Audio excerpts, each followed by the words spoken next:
to a new podcast here for Nicki's Crochet Podcast. I am so excited for you to be here. Remember, you get to know designers from a totally different perspective. So today we have a brand new guest, and remember to subscribe to my channel as well as her channel. And we have Erin here from Juniper Oaks, and Oaks is in between. How you doing? I'm so glad you're here. I'm doing so good. Thank you, Nikki, for having me on and for just introducing me to your people. It's just so great to be here. It's funny, actually, a lot of my audience members have asked for you. So it was not just asked once, it was asked multiple times. So I don't know. I don't remember who asked, but I remember your name showing up a few times. So I really reached out and made sure that I have you on my Oh, podcast. that's So fantastic. I'm glad that my people are your people and your people are my people. And there you this go. is great. Exactly. But you are a special designer. We'll get into that in a second. But tell us about how you even got started with crochet. I like to ask that question at the beginning because it gets us into the rhythm and everyone gets to know your backstory. So how did you even get started? Yeah, I've been crocheting for forever. My mom was a crocheter, and she would make like rag rugs and then scarves for us growing up, just kind of now as a mom, I'm like, how did she have time to do that stuff? But yeah, she would do that, and then I sat her down. I was like, Mom, can you teach me how to do this? So I was taught when I was 8 because I really Yeah. don't have any idea, and she doesn't either. So crocheting from a little kid, and then I would forget, and then she would teach me again, and I would forget. And then in high school, I had a friend, Katie, who her and we started a crochet and knitting club in high school. And this was back early 2000s. So, little grandmas back then in high school. And then I just never stopped from there. Went into college, and a group of us, we crocheted hats for cancer patients. And then I used it as a way to fundraise for different missions trips and Love that. uh, make baby blankets for all my babies and nieces and nephews. And then here we are today. I love that. And then what triggered you to decide, I'm going to turn this into a business? Because in the beginning, it was a side hustle. And we'll talk about that in a second. Mhm. But you decided to turn that into a business. And then how did you come up with your beautiful name? Yeah. So I decided to turn it into a business. I think I was pregnant with my second born Griffin. And we moved, sorry, we had just moved here. I live in Tennessee. We had just moved from Tennessee from like traveling all over. I wanted something fresh, something new for myself. And I wanted to officially just have, instead of making like just random things for friends and family, like I wanted to start crocheting seriously for, you know, customers. And initially the thought was I would sell baskets and hats and things Yeah. for on Etsy or at craft fairs and whatnot. Um, so when I was pregnant with Griffin, I just was sitting and crocheting all the time. But then when I was doing that, I realized I don't like to make the same thing over and over again. I like to make something and be like, oh, that was cool, and then move on to something else. Yeah. Whether that be like using different stitches or just a completely design, like do a basket and then do a wall Yeah. hanging and then here, like translate that into a blanket. And just kind of do things on my own terms because like I'm a busy mama and I just don't have time to like crochet for fun and also for this business. Yes. So I'm like, I want to do it on my own terms where I'm crocheting for fun and also business. I love that. And you used to be a NICU nurse. So not anymore. You're doing this full time now as a designer. But how did you handle kids, NICU, and designing all at the same time? And that just spins my head. Yeah, so just recently I stepped down for doing NICU full time. And that was just yeah, just recently. So how did I manage it? I don't know. But I was a night shift NICU nurse. Oh, And okay. I and so on the night shift you feed a baby. Yeah. Maybe you have 3 babies and you like feed, and then 3 hours later you feed. And in between there's not a whole lot to do. I mean, you chart and then you Yeah. like deal with things as they come in and admit other babies. Right. But let's be honest, there was a lot of downtime for crocheting, which I'm realizing now after I quit. I'm like, I can't pick up my hook very much because I'm chasing my own babies. I and that's good. I exchanged, working full time to Yeah. stay at home full time and like trying to make Juniper and Oaks work. That is, I'm just having to rethink how does that look. Um, but I'm pretty stubborn, and so if I have an idea in my mind, like I make it work. And like my husband and I, when we put the kids down, we watch TV and he sits and watches and maybe like eats popcorn or whatever. And I'm just like, I always have my hands moving. Yep. And so I'm always working on something. I'm sure a lot of other crocheters Yes. are the same way. Like we just can't sit still. So we just watch movies and work. Exactly. I'm doing it like I'm knitting it, but no, I like crocheting. Well, it's Um, kind of like those just one finger stays stable kind of, that's true. Yeah. Um, so yeah, that's kind of morphed. I forget what the initial question was. Um, Um, no, you got it. But how did you come up with your name, Juniper Oaks? I mean, or Juniper and Oaks? yeah, Something must have said, you know what, that's the perfect name. yeah, it didn't take very long for me to come up with a name for my business. And here's why. Here's a little trigger warning. I've experienced miscarriage. And so I've had 3 early pregnancy miscarriages, and as soon as I discovered I was losing them, like they're just their names and their Yeah. personalities formed in my heart and in my mind. And so one of them was Juniper, and the other Oh. one was Oaks. And then the third one is Georgia, and I've got a series of patterns that are named after Georgia. Oh, I Yeah. love that. That's actually a Yeah. really beautiful backstory. I love that. So it will always carry with you, and they're never forgotten. I love that. That's beautiful. Yeah. That's Yeah. a really So nice I way to like, remember them. thank you. It is. And it helps bring it fresh for Yeah. my kids too, and they ask about them, and I don't know. Yeah, It that's very just, true. Oh, that's yeah. awesome. But you do a lot of stitches on on your blog. I've noticed there's probably more stitches than patterns. Was that intentional? I'm not criticizing that at all because I actually feel like, oh my God, I should totally do that because it gives me a little bit more freedom. But tell me, how did that come about that you have more stitches than patterns? Yeah, I don't think it's really planned because now that you say that, I'm like, oh, is that? I I like to, like I said earlier, I like to just have learn new stuff, learn new stitches so I can Yeah. apply them to my patterns. And I also like to teach my community the things that I'm learning. So as soon as I Right. learn something new, I try to come up with a tutorial for it. Hmm. On my YouTube channel, I do have a lot of video tutorials and more than I have on my blog because that's just Nice. yeah. So it's not really intentional. It's just kind of what It I just have happened to time to be. do. Yeah. And just with my life, like I have 3 kids right now, and just with my life, just finding those spare times, it's easier for me to teach you the stitch to make my pattern than it is to like actually show you the whole Yeah. video for my pattern. That's totally Um, right. Yeah. yeah. I feel that. I do that sometimes too, where I have a specific stitch tutorial and then I use it for a pattern. And so just watch the stitch tutorial. Once you get it, the pattern will be just easy going. So totally get that. Hmm. Totally get that.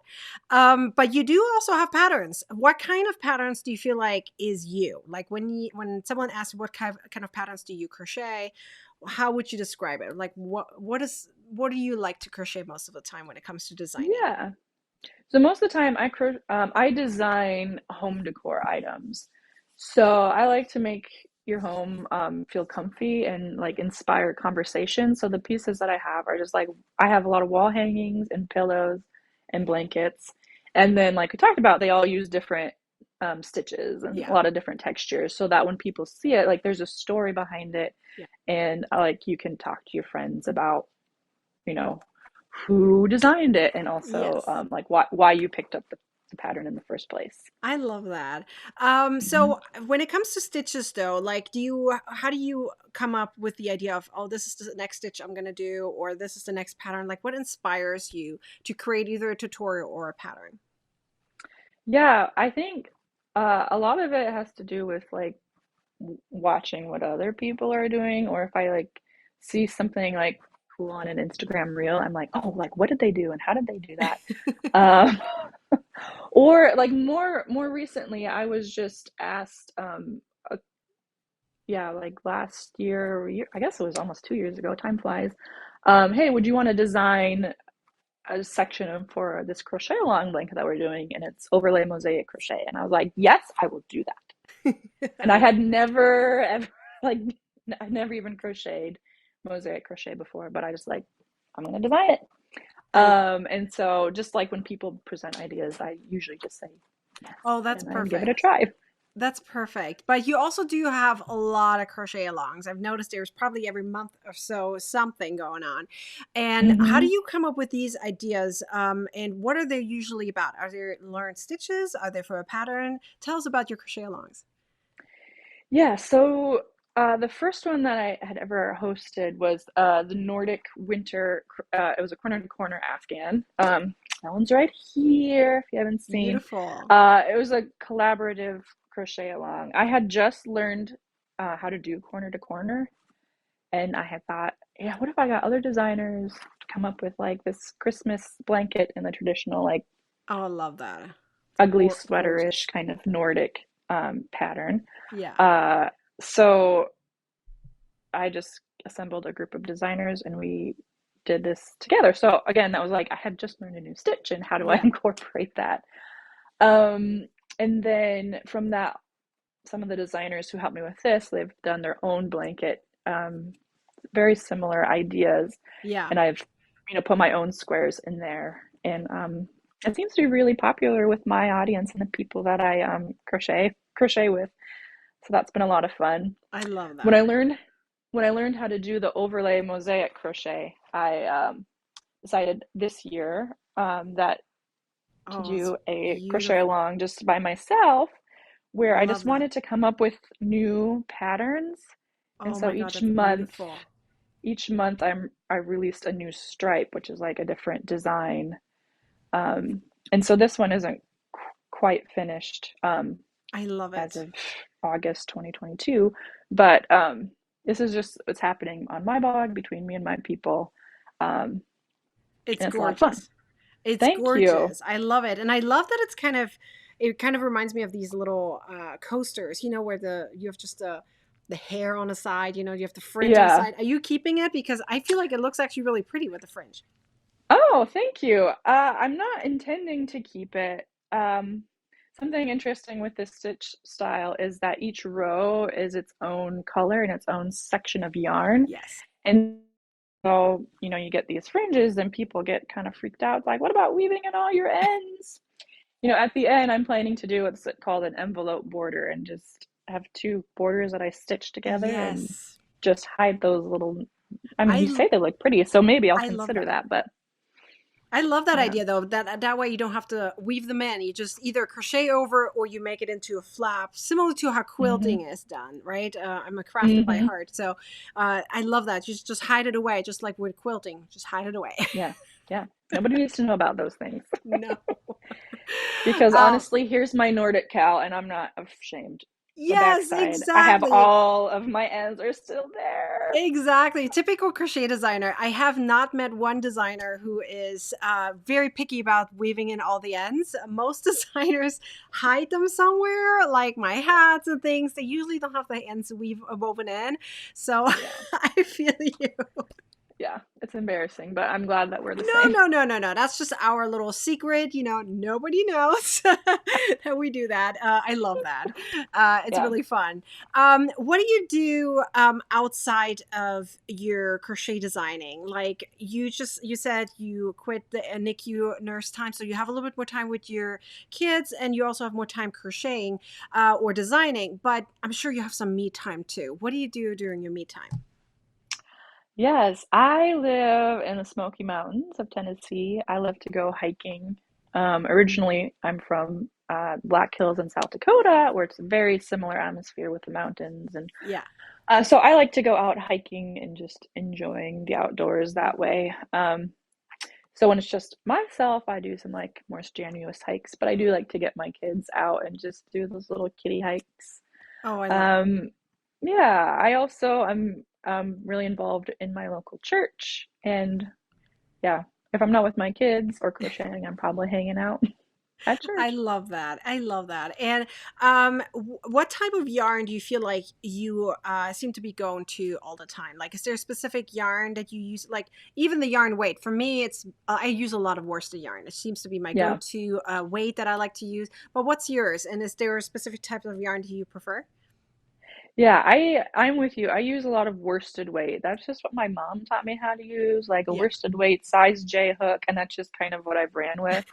Um, Recently I've been using more like a size H hook, Yeah. but still the worsted weight mostly. Yeah. Um, as far as the yarn that I'm always looking for, I I crocheted this sweater recently just for fun, and it's made out of Heartland yarn by Lion Brand. Oh yeah. And then that's what my mosaic blanket is out of too, is this I thought Heartland that yarn. immediately as soon as you showed it. I was like, that's Heartland, isn't it? But I didn't say It something right sure is. away. It sure is. It's I like how soft it is and just kind of Yeah. how muted the colors are and like the heathered look I really like a lot. Yes. Yes, Um, me too. Me too. so that's probably what I'm looking for And the it works up most. nicely. Yeah, it really does. I love that. Do you tend to think about other things? You said you do a lot of home decor, but do you think about maybe doing more garments, accessories, etc., or do you feel like no, that's not just my thing? Yeah, I it's not as yeah, that's not my thing.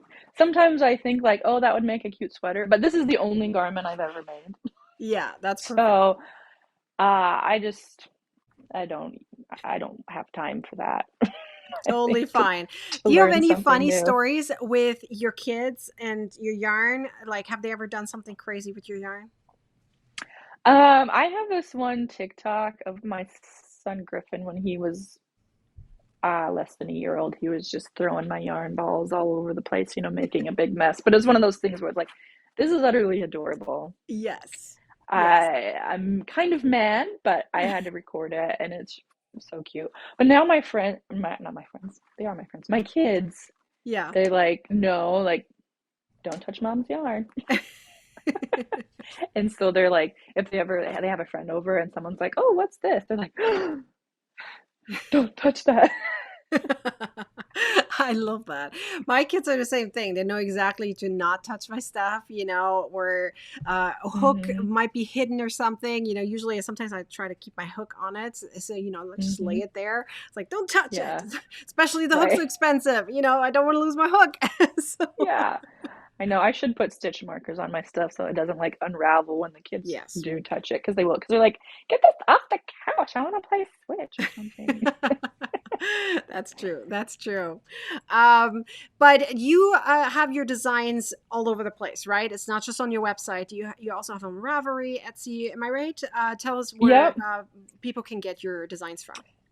Yep. So my designs, I have a bunch of them free on my website, juniperandoaks.com, but I also am on Ravelry and then on Etsy as well. There's like a few patterns on Love Crafts, but I just forget to post stuff there, to be I have some there honest. too. Yeah, but I need to keep up on those too. I get that. Yeah. But when it comes to your newsletter, I know you have a really popular newsletter, and especially for your crochet alongs. But I'm sure I left a link down below for everyone. So tell everyone what can they get if they click that special link of yours. Yeah, if you go to the link down below, you'll go over to my website and I have a cheat sheet for you on overlay mosaic crochet. Something that I've been working on both for this year-long crochet along and then um, similar to my Nordic winter cowl, I'm just scheming up a mosaic crochet or mosaic one that's very similar in style, but just a whole different technique. So this cheat sheet for overlay crochet, Oh, mosaic crochet. perfect. So Perfect. you I can go love get that and mosaic get that little crochet. freebie. Yeah, mosaic crochet is so gorgeous. It's just, I love that you're not really changing colors. Like it's really not changing colors. It's like every row is its own color, and so, but it Yeah. does look like you change colors, which that's ingenious effect. I absolutely love it. Yeah. It's Yeah, like that's the back side, so you can see it's exactly, just stripes. But exactly. then the way you use it is just it's really people think it's so scary, I could never do that, but when you get it, it's very simple. Yes, Very simple. exactly. It's just a matter of dropping down with your double crochet and just covering something else over, and you create beautiful effects with that. I love that. It's really, really Yeah. beautiful. And so glad they can get it for free now from your little cheat sheet so they learn how to do that. Wonderful. Exactly. Well, So I hope to see you guys there. Yes, exactly. And thank you for being here. I really appreciate it. And I hope everyone had a fun time. And I'll see you guys, everyone, here next week again. Until then, bye. Bye.